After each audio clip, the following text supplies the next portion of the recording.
si ASEC, Tanungin Assistant natin. Secretary Irene Dumlao ng DSWD spokesperson. ASEC, magandang umaga. Welcome po, Double Wang sa Double B. Good morning, ma'am. Weng, magandang umaga sa inyo. Magandang umaga din sa lahat ng sumusubaybay ng inyong pong programa. Malayo pa Ayan. naman ang birthday ho ninyo, no, ASEC?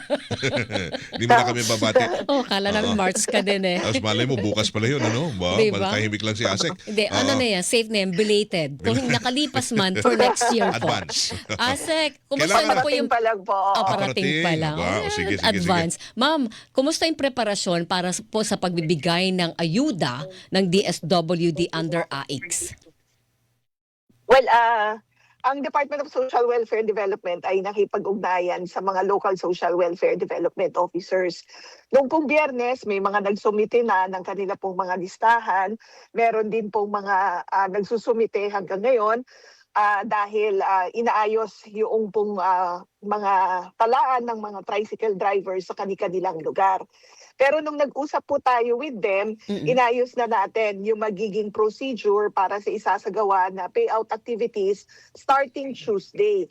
Sabi natin, per councilor district po ang payout site natin. At yung mga payout site natin, mag-serve ng 1,000 na mga tricycle drivers. Hahatiin natin yan in batches. Meron sa umaga, meron sa afternoon. So, 500 in the morning, 500 in the afternoon. Kasi ang ayaw natin, maantala naman yung kanilang pasada, yung pagpapasada. So, ganun po yung ating magiging arrangement. And then, sabi nga natin, yung mga tricycle drivers will just arrive at the payout venues, i-represent yung kanila pong driver's license, and then i-release na po ng DSWD paymasters yung kanila pong ayuda. Iniiwasan natin na baka may mga papapel ho dyan sa mga panahon ito ng mga politiko, ha? Bilin ni lokal to, Presidente, ha? bawal eh. Oo. So ang mamamahagi ho sa payout na yan ng pera ay mga taga-DSWD lang. That's correct, Gwen. Meron tayong mga paymasters mula sa tanggapan ng ating field office NCR na siya pong mamamahala doon sa mga pamamahagi ng tulong. Meron din tayong isi-set up na joint help desk. Meron pong representatives yan ng DSWD, ng City Social Welfare Development Office at ng TNU para yung mga concerns ng ating pong mga tricycle drivers, kagaya ng wrong spelling sa payroll, iba yung nandun sa kanilang driver's license. Yung mga ganun po ba ay agad po natin na ma-address kasi ang sabi nga po ng Pangulong Marcos Jr. dapat mabilis, maagap yung pamamahagi ng ating tulong. Hindi dapat magpabalik-balik pa yung ating pong mga drivers doon sa mga payout sites natin. Tama ba yung dinig ko, ma'am, kanina? Per councilor district? District, ano ba ibig sabihin nun? Ano ibig sabihin po nun? Well, tama po, per councilor district po. Halimbawa, sa Caloocan, nung nag-meeting tayo with the local social welfare development officers, kinausap natin sila at inalam, ilan ba yung councilor district doon sa kanilang lugar. So, halimbawa, sa Caloocan, 3 po yung distrito na yan. So, for each district na yan, meron tayong payout site. Okay. I understand kasi aside from the congressional district, meron talagang councilor district. Ito mas, ang term na ginamit mas parang mas maayos kapag councilor district yung gamitin po. Pero So, di ba, ma'am, ang bigayan nito, kung halimbawa ako'y na residente doon sa councilor district na yon, doon ako pupunta. Hindi ako pwedeng tumawid sa kabilang councilor district kahit parehong taga Caloocan City ito. Tama. Kaya Alright. noong nag-usap tayo with the local social welfare development officers, ang sabi natin, pakiusap natin sa kanila, sila na po ang mag-inform doon sa kanila pong nasasakupan na dapat itong driver na ito, dito po kayo magtungo sa starting Tuesday kasi dito po kayo nakalista o dito po kayo napabilang. Alright, sige. But Di dapat naman- yun may contact yung kabilang side sa kabilang side para pag may problemang gano'n na hindi makita ang pangalan ng isang tricycle driver, madali pong tumawag. Nandiyan ba nakalista yung pangalan na ito? So right there and then, malalaman ng tricycle driver kung saan councilor district siya pupunta para hindi maabala po sa biyahe. Yes, that's correct. At yun yung reason din bakit dun sa joint help desk natin, we requested a representative from their transport network unit para po, kasi sila yung nakakakilala doon sa kanila pong mga kasapi, yung Opo. kanilang mga members, yung sa mga TODA. So yun po, we requested them to be present doon sa ating joint help desk so that any concerns ay immediately ma-resolve po natin. Pero teka, sandali. Paano yung pamamahagi niya? Isang araw lang ba yan? O may mga ilang araw ang payout na gagawin? Actually, Weng, ang nakikita natin dito sa Kamaynilaan, mga 2 to 3 days, Mhm. matatapos yung pamamahagi ng tulong. Approximately 139,000 Mm-mm. yung pong bilang ng mga tricycle drivers dito sa National Capital Region. So if we have 39 payout sites, hahatiin mo yan, parang Mm-mm. sa isang lugar, ang mga beneficiary nila siguro nasa 2,000, nasa 3,000. So kung halimbawa dalawa po yung kanilang councilor district, pwedeng ma-serve na lahat ng mga tricycle Yes. drivers in a Mm. day. Mm. Pero kung higit 3,000, 4,000, mag-extend sila hanggang Wednesday. May, Ma'am, sorry partner, go ahead, yung go ahead. gusto ko malaman yung pagpupunta ko sila kunyari sa isang araw, yun ang araw nila. Kumbaga naabisuhan na sila na ngayon ang araw mo ng pagpunta. At hindi yung parang Tama, mag-aantay tama, kayo, Wen. first come, first serve, Mm. antayan kayo dyan. That's correct, Weng. We requested the local government units nga po na abisuhan na yung kanila pong mga tricycle drivers sa pamamagitan ng kanilang mga asosasyon na kayo po ay dapat magtungo sa payout site na ito sa araw na ito. Nang sa gayon, hindi naman sila magtungo o dumagsa sa isang payout site na sabay-sabay. Kasi again, ang ayaw po natin, maantala yung kanilang pagpapasada. Ayaw naman natin magkaroon ng tigil pasada dahil dito sa pamamahagi ng tulong. Kinakailangan na maging maayos yung pong distribution. That's the reason why we sat down with the city social welfare officers. Ma'am, itong 139 tricycle drivers and operators, drivers, ito po ay NCR pa lang ang pinag-uusapan natin? Wala pa yung That's ibang correct, bahagi ng Gwen. bansa. Paano po yung sa ibang bahagi ng bansa? Kailan naman ilalarga yung ayuda para sa mga tricycle drivers? Well, inuna lang natin itong sa National Capital Region kasi again, meron na tayo nung validated list. Mhm. But susunod na po yung pong mga karating lugar at iba pang mga probinsya dito sa ating bansa.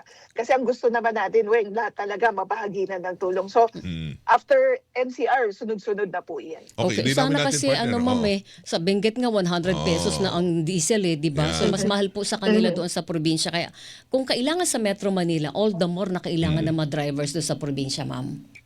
That's correct. That's correct. Kaya tayo nakipag-ugnayan na rin sa DOTR para naman doon sa mga jeepney drivers. Mm-mm. So, yon kasi sila rin talaga isa doon sa mga apektado.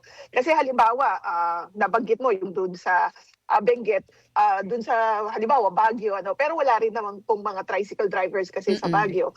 So, yon titignan natin yung doon sa mga jeepney drivers naman. Kaya sabi natin, unahin natin itong tricycle drivers dito sa NCR kasi dito mataas yung bilang ng mga tricycle Yes. drivers. And then, we'll check on other areas na mataas din yung bilang ng kanila pong mga tricycle drivers para isunod na rin po natin. Anong petsa ho ang target yung pagsisimula ng pamimigay ng ayuda sa mga tricycle driver po? Tuesday. For the National Capital Region, mag-uumpisa na kami Tuesday next week. As early as 6 a.m. Weng, mag-uumpisa na tayo sa pamamahagi ng tulong. Ano ang Tuesday. ipipresenta nila na requirement, ma'am, para siguradong narinig ng tricycle drivers natin? Lisensya lang ba? Okay na? Tama, Weng, valid driver's license, dalhin lang po na, at photocopy niyan. Yun lang po ang dadalhin nila kasi humingi na po kami ng sertifikasyon mula po sa kanila po mga lokal na pamahalaan na sila nga po ay from that area, sila ay drivers affected by the crisis dahil nga po sa pagtaas ng presyo ng petrolyo. Kailanawin natin yon. Presenta yung physical ID plus may photocopy. That's correct, For- Weng, for kasi filing, yung for photocopy kukunin po namin. Yes, audit Opo. purposes. I-attach po namin yan sa payroll. So Alright. simula March 17. Mm-mm. Tama ho? 17. Tuloy-tuloy ba yon? Ang ilang araw? Oo, 2 to 3 days daw Aabot. 17, 18, 19. Oo, kasi Weng, oo. Mm-mm. Oo, kasi yung ibang lugar, halimbawa Quezon City, ang councilor district nila ay 6. Malaki. 6. Tapos medyo malaki rin yung bilang ng mga tricycle drivers. So, tingnan natin kung mga ilang araw din iyan. But ang napag-usapan naman is dapat matapos natin in 2 to 3 days. Okay. Asek, linawin natin ulit. Ang ibibigay na ayuda ng AIX, ng DSWD, tricycle driver, jeepney drivers, traditional at saka yung yung mga modern jeepney. Sino pa ho kasama? Yung mga TNVS, TNVS tsaka mga delivery yes. riders. the ride-hailing. Oo, mga truck. Yes, that's correct. Yung mga taxi drivers, Yes, so lahat. public utility drivers, yung mga TNVS, kasama po iyan. Okay, So, iba-iba lahat lang ang schedule niyan. Yes. Wala, i-anunsyo nyo ba yung schedule nila? That's correct, Weng. I-announce din po natin kung kailan mag-uumpisa yung iba naman pong mga drivers. Again, sabi nga po natin, ang utos naman ng Pangulong Marcos Jr., Ma'am? yung nararanasan ng ating mga drivers na apektado ng pagtaas ng presyo ng petrolyo. And for the meantime, one time muna yan ang bigayan. Hindi pa natin alam kung masusundan pa halimbawa next month. Kasi Weng, binabantayan natin itong sitwasyon. Kung halimbawa lumala yung sitwasyon, nakahanda naman po ang DSWD na magbigay ng karagdagang tulong kasi nauunawaan natin na itong mga super natin ay sumasailalim o nakakaranas po ng krisis. Ma'am, last na lang, magkano ang nakalaan na pondo ng DSWD sa ilalim ng AX na specifically para po dito sa ayuda program na ito? Actually, when yung assistance to individuals in crisis situation natin, ang pondo niyan ay nasa mahigit 60 billion pesos. Yan po yung nakareflect Total. sa ating General Appropriations Act of 2026. Dito po natin kukunin yung assistance na ibinabahagi natin ngayon sa mga tsuper. At gayon din sa mga iba pa nating mga clients na nakakaranas ng krisis. Kasi sabi nga natin, Weng, hindi natin tinitingnan sila as drivers affected Yes. by the crisis, but as individuals in crisis situation. Kaya binibigyan po natin sila ng tulong pinansyal. Ito, Alright. crisis na crisis ho tayo ngayon. Baka Sobra. marami yung pipila ho Oo. at hihingi ng tulong sa DSWD. Totoo Welcome yan. naman ho sila. Ano ho? Tama kayo dyan, Weng. Alam nyo po, ang DSWD, particularly yung assistance to individuals in crisis situation, wala pong pinipili yan na vulnerable sector.